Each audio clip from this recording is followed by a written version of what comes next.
Good morning guys. जैसा कि हमने लिखा है टेंस, कई लोग ऐसा बोल रहे थे कि सर टेंस का वीडियो बना के डालिए, तो आज मैंने जो टॉपिक चुना वो टेंस ही है। हम लोग टू द पॉइंट बात करेंगे, टू द टॉपिक बात करेंगे और जल्दी जल्दी इसको कवर करने का प्रयास करेंगे। टेंस में हम most of the people know कि टेंस तीन तरह के होते हैं: प्रेजेंट टेंस, पास्ट टेंस और future tense. Present tense, past tense और फ्यूचर टेंस। और present tense, past tense, future tense और इनके जो होते हैं चार भाग होते हैं, जैसे इंडेफिनिट, INDEFINITE,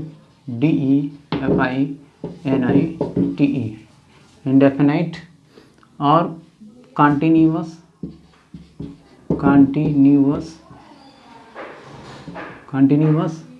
परफेक्ट,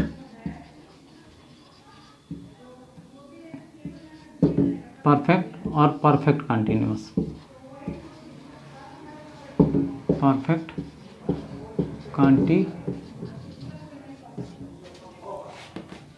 तीन टेंस होते हैं: प्रेजेंट टेंस, पास्ट टेंस और फ्यूचर टेंस। प्रेजेंट टेंस के तीन भाग: present indefinite, present continuous, present perfect और present perfect continuous. Past tense के चार भाग होते हैं। पास्ट टेंस के चार भाग: past indefinite, past continuous, past perfect continuous. Future tense के चार भाग: future indefinite, future continuous, future perfect और फ्यूचर परफेक्ट कंटिन्यूअस। इसमें जो सबसे पहला हम पढ़ेंगे, चूँकि इसको बहुत ज़्यादा ये डिटेल बताने की ज़रूरत नहीं, क्योंकि ये लोग बचपन से आप लोग जानते हैं, पढ़ते आ रहे हैं, बट क्लियर ना होने की वजह से हम जो चीज़ें आप लोग शुरू से पढ़ते आ रहे हैं उस पर हम ज़्यादा फोकस नहीं करेंगे। लेकिन जो चीज़ें बहुत क्लियर नहीं होती है, सालों टेंस पढ़ने के बाद भी बहुत सारी चीज़ें ऐसी हैं जो लोगों को क्लियर नहीं होता है, उन टॉपिक पे हम ज़्यादा बात करेंगे। तो प्रेजेंट टेंस में सबसे पहला हम देखेंगे कि जो टेंस के लिए सबसे ज़रूरी चीज़ है वो है तीन चीज़ों को समझना: सब्जेक्ट, वर्ब, ऑब्जेक्ट। सब्जेक्ट क्या होता है, वर्ब क्या होता है, ऑब्जेक्ट क्या होता है अकॉर्डिंग टू टेंस। टेंस के हिसाब से सब्जेक्ट वो होता है जो काम करता है, वन हु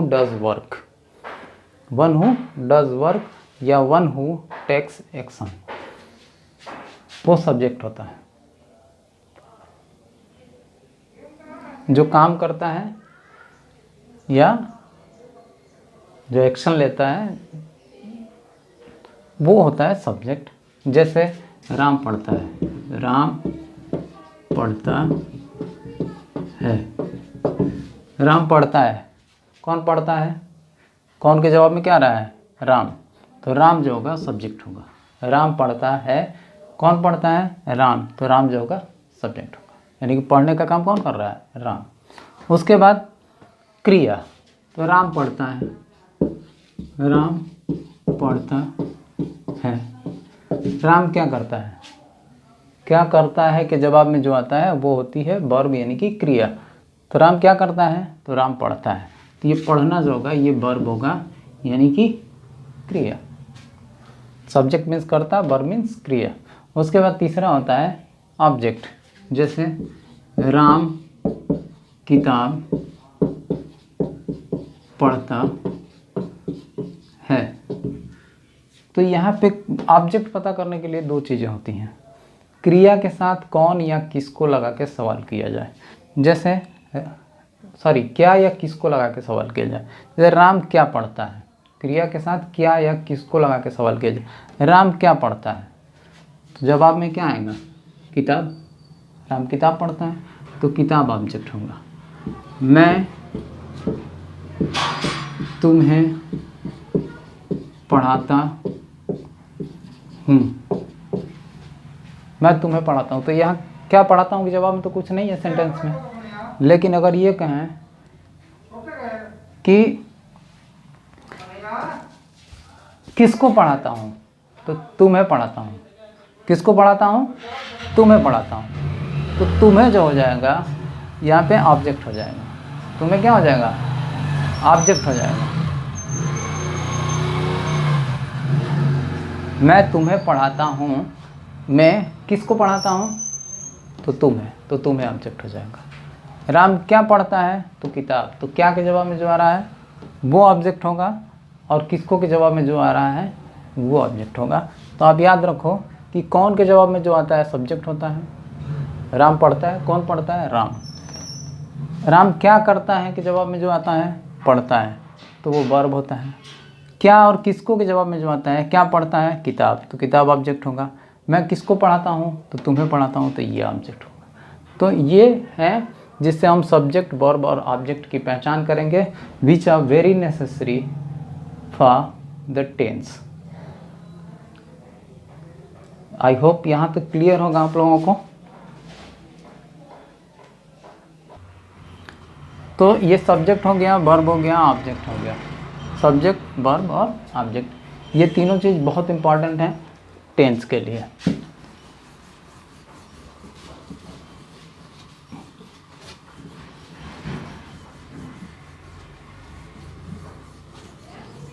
इसके बाद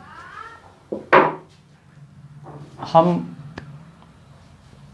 चलेंगे प्रेजेंट इंडेफिनिट पे, जो पहला है प्रेजेंट टेंस, पहला है पास्ट टेंस और फ्यूचर टेंस। तो प्रेजेंट टेंस में पहला जो है प्रेजेंट इंडेफिनिट। प्रेजेंट इंडेफिनिट से शुरू करते हैं। Present in PRESENT, present indefinite INDEFINIT, present indefinite tense, present indefinite tense. Present indefinite tense का सबसे पहले इंट्रोडक्शन, यानी उसका परिचय, पहचान, introduction, DUCTION, introduction, present indefinite का इंट्रोडक्शन, इसकी पहचान। तो शुरू से हम ये चीज़ें जानते हैं कि लोग बताते हैं कि प्रेजेंट इंडेफिनिट की हिंदी में पहचान करते हैं कि सेंटेंस के अंत में ता है, ती है, सब आता है, तो प्रेजेंट इंडेफिनिट होता है। थोड़ा सा हम इसको अलग तरीके से देखेंगे। प्रेजेंट इंडेफिनिट में सबसे पहला जो पहचान होगा वो होगा प्रिंसिपल।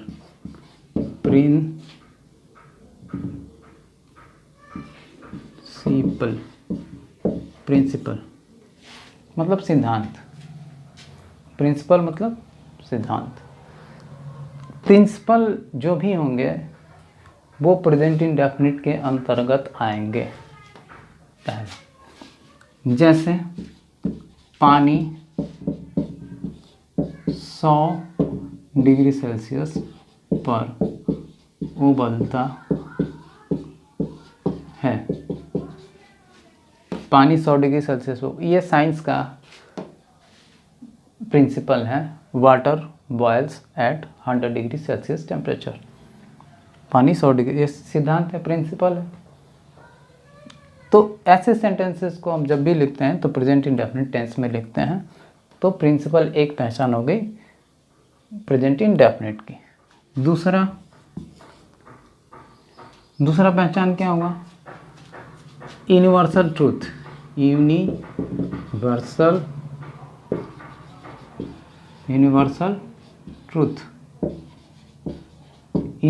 ट्रूथ।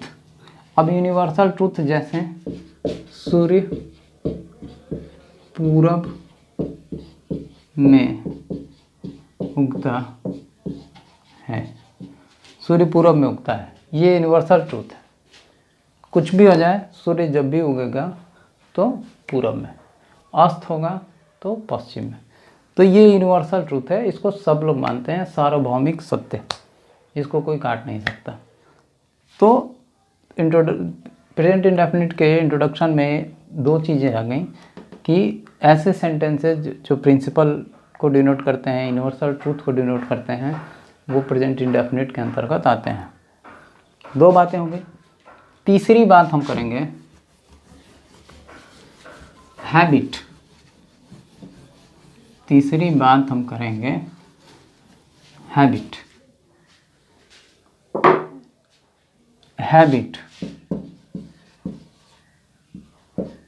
हम बात कर रहे हैं हैबिट। हैबिट मतलब कि आदत, मतलब टेंडेंसी ऑफ ए पर्सन, उसकी प्रवृत्ति है कुछ करने की। जैसे राम झूठ बोलता है, राम झूठ बोलता है, राम झूठ बोलता है, यानी झूठ बोलना राम की आदत है। राम गाली देता है तो गाली देना उसकी आदत है। तो ये हैबिट जो होता है, हैबिट डिनोट करने वाले सेंटेंसेस जो होते हैं वो प्रेजेंट इंडेफिनिट की पहचान होता है। उसके बाद होता है हैबिट हो गया, फिर होता है repetition of work. Repetition of work,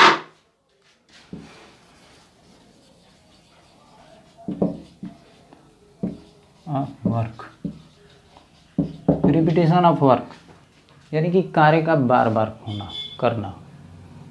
कोई काम को आदमी बार बार करे, रिपीट करे, तो रिपीटिशन ऑफ वर्क होता है। जैसे वह प्रत्येक रविवार घर जाता है, घर जाता है। वो प्रत्येक रविवार घर जाने की, ये रिपीट हो रहा है हर रविवार। इस संडे को भी घर गया, अगले संडे को, मतलब ये रिपीटिशन ऑफ वर्क है। तो रिपीटिशन ऑफ वर्क जो होता है वो प्रेजेंट इंडेफिनिट के अंतर्गत आता है। तो ये 4 हो गया, प्रिंसिपल, फिर universal truth, habit, repetition of work, और एक होता है historical present. Historical present, historical present, PRESENT, historical present, ऐतिहासिक वर्तमान। यानी कि हिस्टोरिकल प्रेजेंट में जो चीज़ें बीत गई हैं उनको हम वर्तमान में अगर कहते हैं तो हिस्टोरिकल प्रेजेंट के अंतर्गत आते हैं, और ये प्रेजेंट इंडेफिनिट में लिखे जाते हैं। जैसे अकबर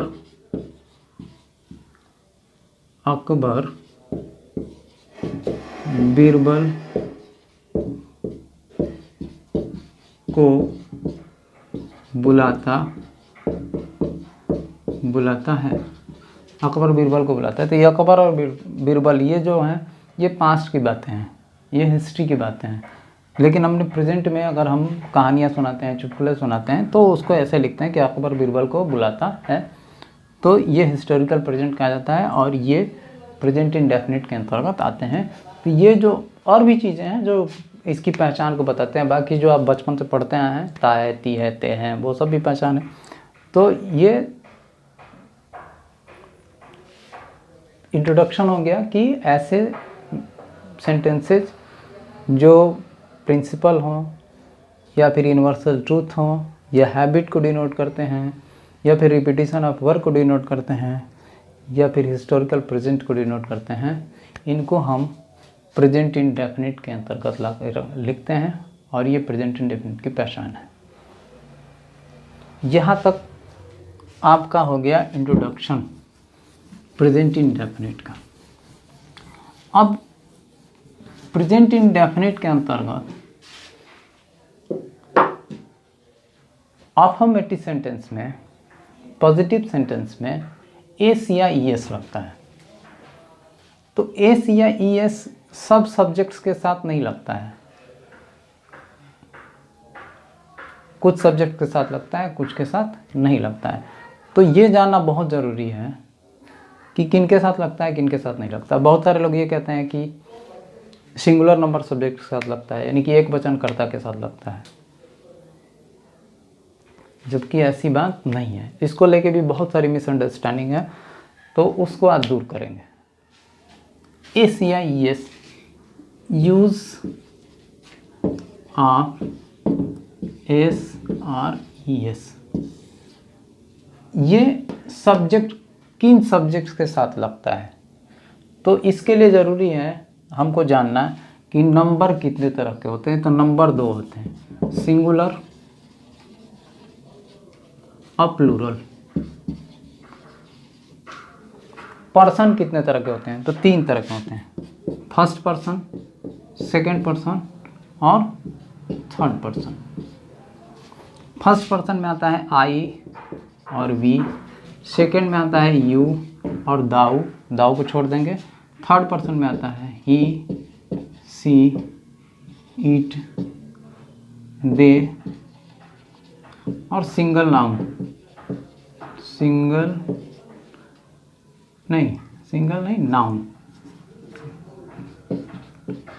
नाउन,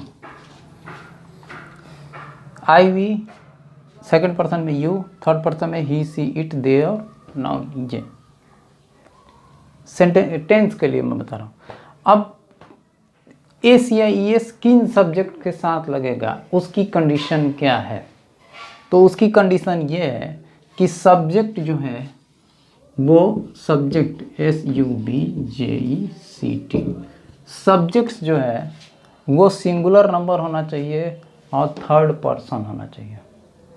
उसकी कंडीशन क्या है कि सब्जेक्ट सिंगुलर नंबर हो और थर्ड पर्सन हो, दोनों हो, तब उसके साथ वर्ब में एस या ईएस लगेगा। अगर third person singular number subject नहीं है तो वर्ब में एस या ईएस का इस्तेमाल नहीं होगा। क्लियर है? जैसे आप देख लो, जैसे दे है तो दे थर्ड पर्सन है लेकिन सिंगुलर नंबर नहीं है, तो इसके साथ हम एस या ईएस का इस्तेमाल नहीं करते। नाउन अगर सिंगल है तो सिंगुलर के अंतर्गत आएगा और थर्ड पर्सन भी है तो इसके साथ एस या ईएस लगेगा। लेकिन नाउन अगर प्लूरल है तो इसके साथ नहीं लगेगा। तो ये कि नाउन अगर सिंगल है तो उसके साथ तो एस या ईएस लगेगा, लेकिन नाउन अगर प्लूरल है तो उसके साथ एस या ईएस नहीं लगेगा, क्योंकि कंडीशन क्या है कि subject should be singular number and third person. दोनों कंडीशन पूरी होनी चाहिए, सिंगुलर नंबर भी होना चाहिए और थर्ड पर्सन भी होना चाहिए।